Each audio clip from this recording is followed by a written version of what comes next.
That was easy.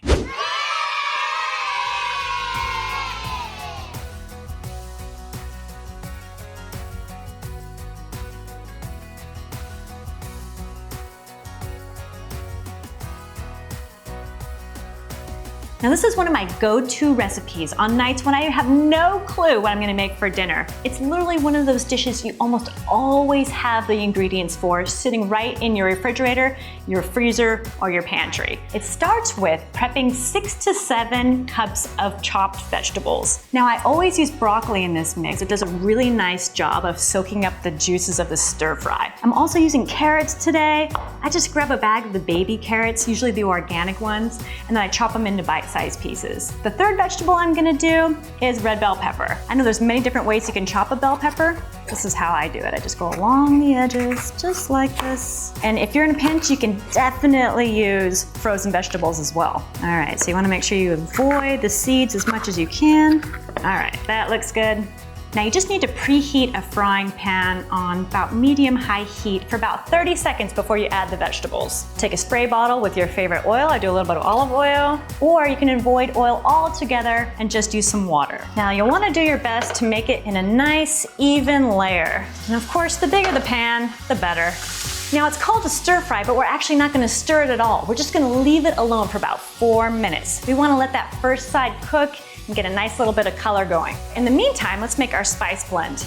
So simple, it's just 3 ingredients. 1 teaspoon of ginger, we're doing a teaspoon of garlic powder as well. Lastly, we have 1.5 teaspoons of onion powder. Okay, stir that. And what we can do is sprinkle this over the top of the vegetables right now while it's cooking. And one little trick I should mention, if you feel like it might be burning, of course you can turn down the heat, but you can also add a few drops of water that will help loosen things up and prevent extra burning. Let's see how it's looking. You can see that the broccoli is starting to turn a nice bright color. Flip this over. See that little bit of brown there? That's exactly what you want. And you could even let it go a little bit longer than this. Get it back into a nice single layer. Okay, so we're gonna let this sit for another 4 minutes on this side. Let's make our sauce. Now I have to say, this recipe was inspired by my grandma Norma. She made stir fries all the time, and all she would add are our next 2 ingredients. Okay, so we're starting with 2.5 tablespoons of soy sauce. I'm gonna add 2 tablespoons of water just so that we get a little extra sauce out of this mix. 1/4 cup of orange marmalade. So what we want to do is just very carefully stir it all together so that the orange pieces are pretty evenly distributed throughout the soy sauce and water. Now we're going to get our beans ready. Now I know this might sound kind of weird using beans in stir fry, but it's actually excellent. It's a fantastic meat substitute, loaded with protein and fiber and flavor, and it's really inexpensive compared to meat. I love using beans in recipes, especially stir fries. Now we just need about 2 cups or a 15-ounce can of beans. I always like to use black beans because I think it looks really nice with the colorful vegetables, but you can use any type of bean you like. This is actually 1 can of beans that I've already drained and rinsed. But here's a little tip.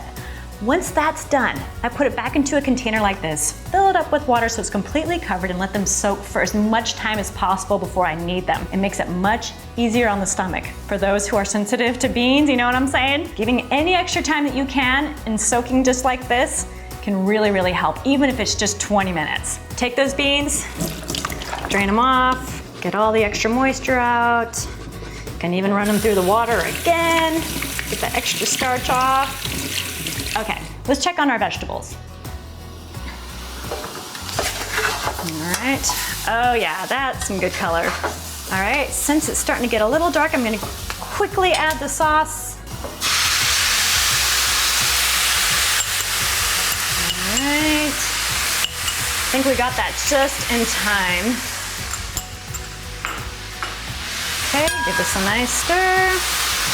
Don't let that dark color scare you. That actually means flavor. Stir that in. I'm actually gonna turn it down to a simmer at this point. Just let that sauce soak into the vegetables. And then lastly, I'm gonna add those beans. We just need to warm them through, so they don't need to be in there very long at all. So we'll just stir those in. It's looking really, really pretty. All right, turn off our heat. Now you can put this stir fry over brown rice or quinoa or cauliflower rice. Get creative, do whatever you like.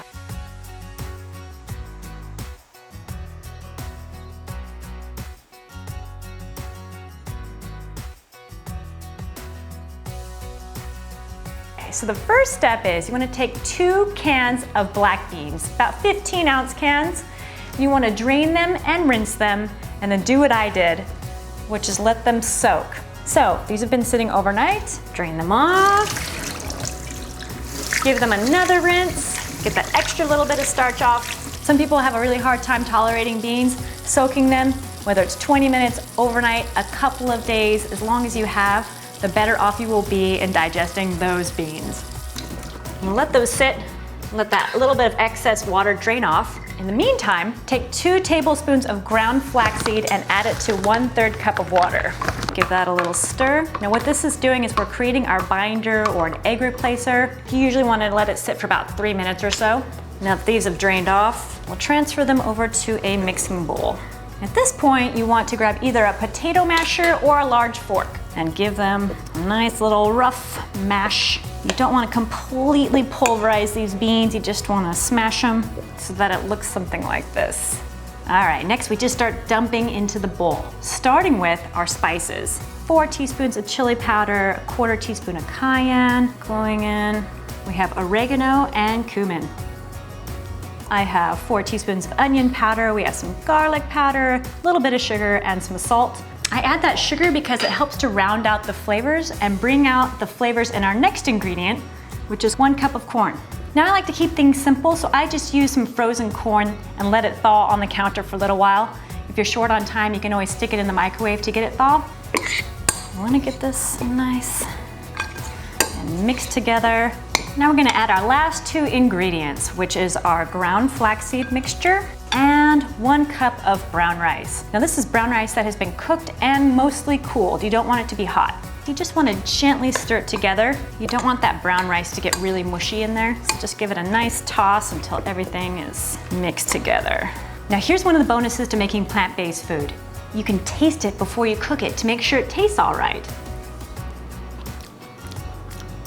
Fantastic. Got enough salt. I think we're good to go. Next step, we want to heat up our pan. I'm going to add just a thin layer of olive oil here. Even though my pan is pre-seasoned, the oil adds a nice little texture to those burgers, a little bit of a crispiness. All right, we're going to let this warm up. Let's actually do, it's about medium-high heat, maybe a little bit closer to the medium. Okay, let's make our burgers. I like to smooth over the top so that I can nicely divide this into 6 different patties. You can always make them smaller or larger according to what you want. So delicious, okay? That little guy in there. These patties are also nice for cookouts. If you're barbecuing, you just want to cook them ahead of time and then just reheat them on the barbecue so that they don't fall apart. And our last one, look at that, all 6 fit in here. This is a 14-inch pan. Definitely don't want to get in a hurry here. You want to let these work their magic. Toppings, I keep it pretty basic. These burgers are really flavorful, so they don't need much. I like to do a nice light crispy lettuce, like bib lettuce like I have here. Iceberg also works, and so does romaine. Take a nice ripe tomato. Nice sharp serrated knife does the trick nicely here. Huge fan of tomatoes. Lastly, avocado. Avocado is a fantastic topping for these black bean burgers. I think I'll wait until the very last minute to get that avocado out of the skin so that it doesn't start turning brown. Ooh, this is a stubborn pit. There we go. Got it. Okay. I let this sit face down so that it doesn't turn brown. Let's go flip those burgers. All right, cast iron skillet, did you do the job? Yes, you did. You definitely want to look for that brown once you flip it over. That means that it's got a nice texture on the outside and it was ready to be flipped. Now, the last thing we need to talk about, buns. I always look for really soft, whole grain buns just like these. You can usually find them in places like Whole Foods, but usually almost any grocery store has whole wheat buns at this point. You can just stick with the buns as is, or you can toast them. Toasting definitely is the way to go. I highly recommend it. Now, I'll admit, if we have company coming over, I'll do a little extra something with these buns. I'll add some non-dairy butter, like some Earth Balance, before I toast them. It just adds a little bit of a richness, makes them really feel special. but it's not necessary to make these good because that avocado adds a nice creaminess too. So to be able to tell if they're done, you really want to feel a little bit of a firmness. If it feels like they're really soft still, you can put them right back in for a couple more minutes and let them firm up a little bit. Squish them together just like this. So we have beautiful, perfect patties. Looks like it might be about ready. Let's see if we've got a winner this time. Yes, this one held together really nicely when I picked it up. That means it is good to go. Let's grab a plate. All right. Yes, this one is definitely ready to go. It held its shape really nicely. All right, the fire is turned off. At this point, we just want to give these a light toast. So we just set them in there nice and lightly. Just let them be for a moment. Okay, I actually like to toast both sides. There we go, they're nice and warm. It's just a really light toasting that we're doing here. Make sure it's nice and toasty warm. It really makes a big difference. Okay, take our nice toasted bun. Now we're gonna start building some toppings on either side of the bun, and then we'll add the patty last. Ketchup is always a good idea, right? Next, let's do a little bit of lettuce, a little bit of tomato. Take our avocado, a couple slices right onto the bun. Our bun is prepped. Final step, get our burger patty. Put that right on top of the tomatoes. I do have to say one thing I like to add anytime avocado is involved is a little bit of salt. So I'll take a little bit of salt, add that to the avocado. It's right on top, just like this. Look at that. I mean, come on. Isn't that amazing looking? So gorgeous. We have our tomato, lettuce, the little specks of corn and the rice and the beans, avocado. I can't wait to eat this, I'm starving.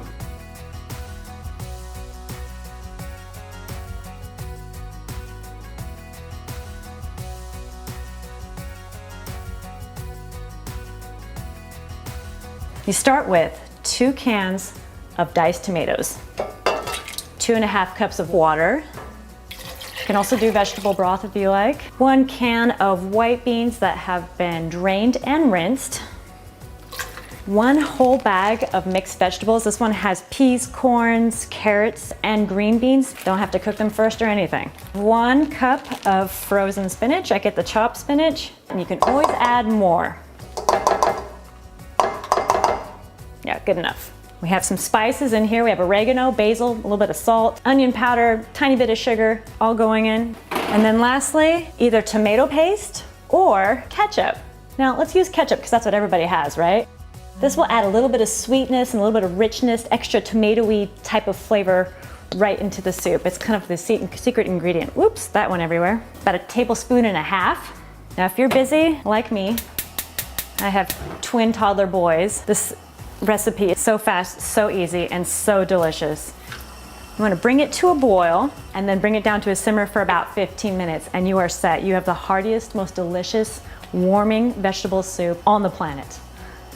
Give it a try. The recipe is on audreydunham.com. I hope you love it.